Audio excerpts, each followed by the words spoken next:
I'm Dr. Brian O'Loughlin. As you prepare to begin your investigation into the elements of effective communication and embark on completing the assessment to understand the skills that are valued in both college and beyond, I want to take this opportunity here to lay some of the groundwork, the framework, you might call it, for understanding the elements of communication that will provide the baseline for further investigation into the 5 principles that are important to understand in this realm. Ultimately, the graduate, after completing this assessment, will understand not only the foundational effective communication that we're going to begin to look at today, but also the appropriate communication strategies in interpersonal and group contexts. Ultimately, as we begin our investigation here in terms of effective communication, the goal is to develop skills not only in the professional realm, but when we talk about beyond. Communication is something that is such an important facet of our day-to-day life. Yet, at the same time, I like to approach it from the aspect of the human qualities. I use the term humanness. And what I mean by the humanness in this approach is the idea that, as we borrow a little bit from psychology, maybe some of you are familiar with the Maslow's hierarchy of needs. Now, what Maslow's hierarchy of needs entails is the idea is that we satisfy our lower order needs and we aspire to self-actualization at the top of the pyramid. That journey entails not only satisfying the needs in terms of those things that we need to survive, but to aspire to more. And what should act as or serve as motivation here in understanding these aspects of communication is that the needs that we are trying to satisfy are all too often based on our ability to be able to communicate well. That being said, communication many times is so basic that we tend to take it for granted. As humans who have been communicating all of our life, we think, why do we need to study this? This is something that we do quite often. Just because we do it quite often, however, does not mean that we're actually all very good at it. And when we can dismiss that taken for granted idea, we should look and be motivated here to the notion that we have an opportunity now to become better communicators, and the rewards from that are many. Poor communication results in many difficulties in our lives. Outside of just relationships at work, misunderstandings, conflicts, sometimes avoiding all communication altogether, and some of the byproducts of bad communication, which involve aspects like stereotyping. One of the assumptions as we embark upon this assessment is to recognize that despite being communicators all of our life, this is an area that can be changed and ultimately improved. We're not stuck in the attributes that we have as communicators right now, but we have the opportunity to become better.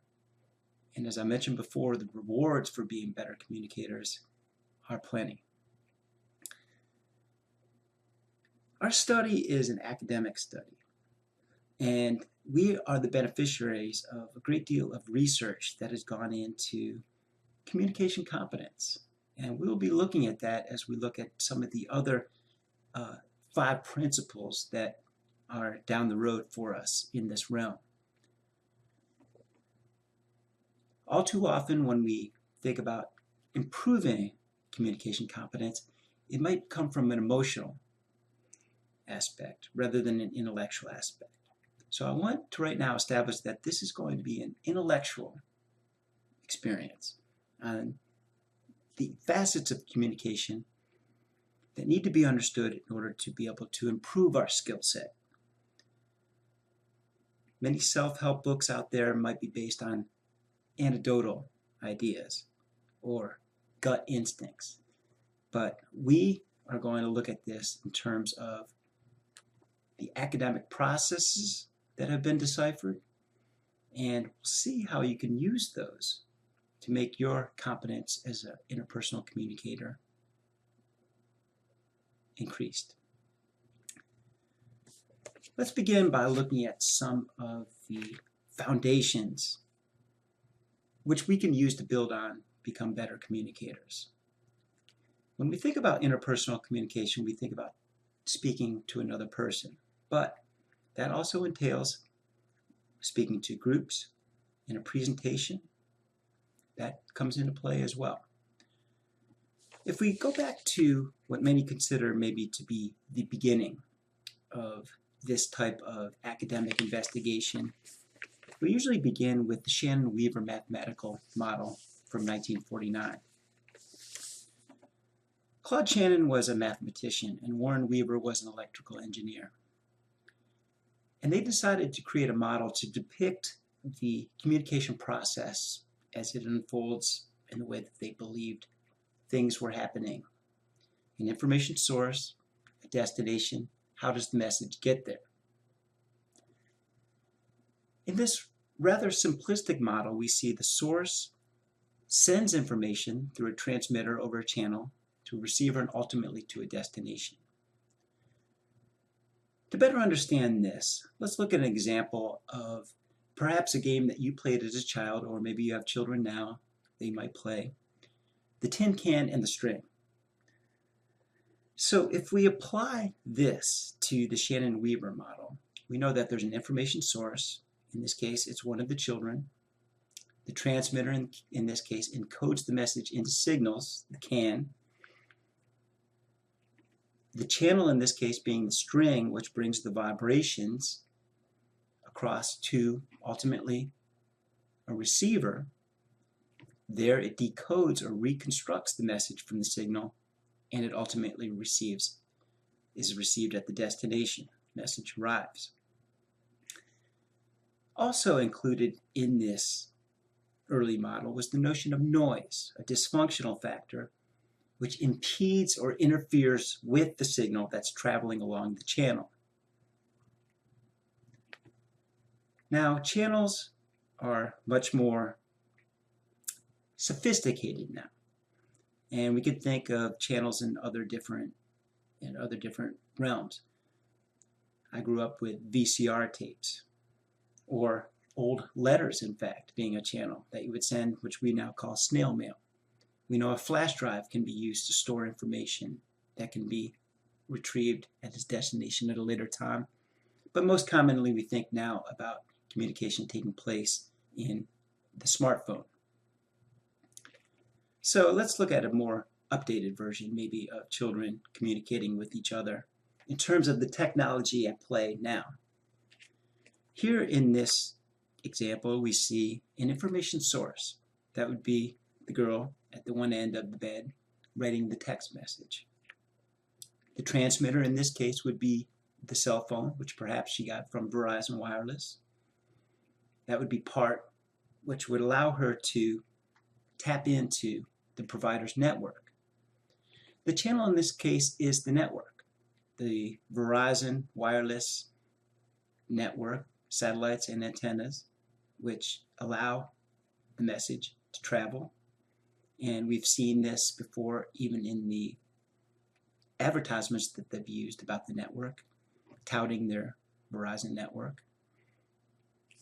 The receiver in this case would be the boy at the other end of the bed, and the phone that he's using, which translates the message back from the binary code which went over the network into digital form. And at the destination, he's able to read and decipher that text. Noise, well, that was part of the Verizon campaign. Can you hear me now? The idea that they were able to limit or reduce the noise of a lost signal that we have all probably experienced before on cell phones. So the noise is the dysfunctional factor that interferes with the flow of communication. So when we think about noise being this impediment to the message getting from the source to the receiver, or any interference along the channel, we need to understand that there's different types of noise that have been identified. The most obvious type of noise that we see is the physical or external noise.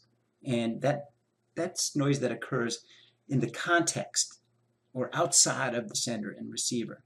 So for instance, we see that in the tin can game that the boy's playing, we see he's near a wooded area. Perhaps wildlife or a squirrel might come along and make noise that would impede the message getting from the source to the receiver, to the destination. Perhaps a low-flying helicopter would be another example of physical or external noise, noise that occurs outside of the process itself, but still impedes the message. Perhaps in a different environment, you're in a smoky room, and the smoke might impede the message. Another example of physical noise, outside of the sender receiver, but still making the message more difficult to make its journey. Other types of noise that we need to consider, though, would be physiological noise. Perhaps one of the people involved in the communication event might be suffering from a cold. That would influence, perhaps, the message, making it effectively. Another physiological noise might be a clogged ear. That would impede the message in a case like this, and that would be physiological noise.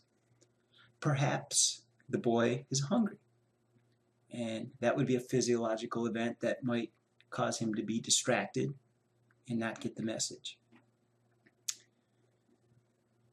More abstract types of noise might be psychological or internal noise, and that can be from the thoughts that are running through your head in a case like that. That could impede the message. Also, we need to take into account in terms of psychological or internal noise that of which the person involved in the communication might have certain biases or prejudices. And that could impact the feelings towards a message. The Shannon-Weaver model from 1949 is depicted as a one-way or linear model. We have a source who sends the message to a receiver. Now, further research showed that that's all too simplistic for a interpersonal communication event. But let's look at an aspect of communication that might take place in this in a nonverbal sense, because we know communication is not limited to just voice, but also through nonverbal cues. Let's look at this example. In this case, John waves. Now, we see another person here, Richard, sees that wave. So in this case, we see that Richard is decoding or reconstructing the message from the signal. As he decodes that message, something is going on that was missing from the Shannon-Weaver model. That's the notion of feedback. So in this case, we see a very clear signal being sent by the woman to the gentleman seated right next to her. Although no word is being spoken, we see by the look on her face, we come to understand that the smile and the eye contact show a positive message being sent in this case. So feedback needs to come into play here. That's where Wilbur Schramm, 5 years after the unveiling of the Shannon-Weaver model, contributed and built upon that to make it more of a loop process. And not sender and receiver, but the message itself being encoded by one of the communicators, sent, and then decoded at the other end. But simultaneously, the feedback element shows that the message is being returned at the same time. So let's look at this in terms of the Schramm model. Now, John waves, he encodes a message, he sends it through a nonverbal cue. It's decoded here, or reconstructed by Richard at the other end as the receiver. So in this loop process, messages are being delivered at the same time. Because when we look here, we see that when a signal is put up or encoded, ultimately it is decoded at the other end. So in this case here, another example, here we see the woman encoding a message. The message is being sent not by words this time, but by a hand signal. The message is being decoded by man in this case, and we can see what looks to be an element of surprise in his face. But that element of surprise is happening the same time she's sending the message. So here we see this nonverbal cue in the feedback loop. So this is what we see in the SRAM model. It supplants or replaces the linear model of sender and receiver, and that now brings in the interactive communication model that more aptly describes the feedback that's taking place at the same time the message is being sent. So at this juncture now, we can already see the increasingly complex elements involved in communication. So the interactive model now shows the feedback that was not depicted in the Shannon-Weaver model. So now we have an encoder and a decoder, and we can think of them as the sender and the receiver. And within this, we see that there's that simultaneous loop of feedback taking place as well. So this is all occurring in real time. As we continue to explore the complexity of communication, and keep in mind, we say that sometimes we take for granted communication. Looking at these models and the growth of these models help us understand all of the variables that need to be considered here in the framework that we are assembling in the beginning of our investigation in interpersonal communication. So now let's look and expand our model here to see the source or receiver A and source or receiver B who are communicating with each other, not unlike what we already looked at with the two children on the bed. Now we need to take into account the feedback that's happening here. Now, if they can't see each other, there's not that direct interpersonal feedback, but it still doesn't mean that that's not occurring. Maybe by the sound of the voice, maybe by the way they're breathing, maybe by just the general intonation of the words that they're speaking on each end. But we also need to understand here that there's two different fields of experience. So for a message to effectively get from A to B, we see it has to go from A's field of experience to B's field of experience. Okay. Now within this, we start to think now about here, within this, there's a shared field of experience. And that's part of what communication is about, is the idea that together the narrative as they discuss something with each other, it combines here into something that they can both understand. Now, when we're thinking now about this notion of moving together here and the fields of experience working together, now we have to take into account the environment, because we've now replaced sender and receiver with communicator and communicator. We know that this is all happening at the same time. So not only the physical area in terms of where the communication is taking place, but also the perspectives of the people involved.